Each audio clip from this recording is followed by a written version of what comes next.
महाभारत विश्व का सबसे बड़ा महाकाव्य है। इसमें 1 लाख से ज़्यादा श्लोक हैं। महर्षि वेद व्यास के मुताबिक यह केवल राजा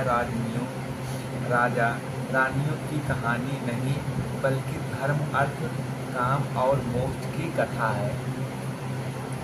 इस ग्रंथ को लिखने के पीछे भी रोचक कथा है।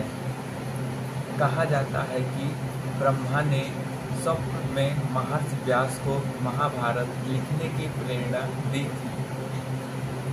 महर्षि व्यास ने यह काम स्वीकार कर लिया, लेकिन उन्हें कोई इसे लिखने वाला ना मिला। वो ऐसे व्यक्ति की खोज में लग गए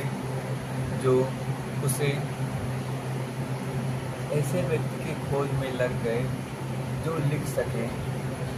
महाभारत के प्रथम अध्याय में उल्लेख है कि वेद व्यास ने श्री गणेश जी को इसे लिखने का प्रस्ताव दिया तो वो तैयार हो गए।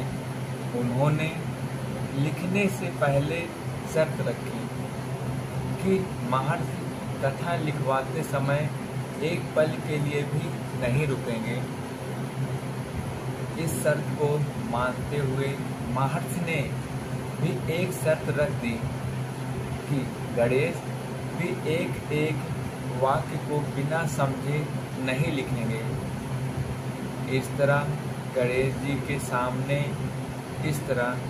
जी के समझने के दौरान महर्षि को सोचने का अवसर मिल गया कि घर के सामने एक बूढ़ी भिखारिनी रहती थी। वो देखती थी कि वह हमेशा भीख मांगती थी और दर्द सा दिखाई देता था। उसकी ऐसी अवस्था देखकर उसका दिल दहल जाता था।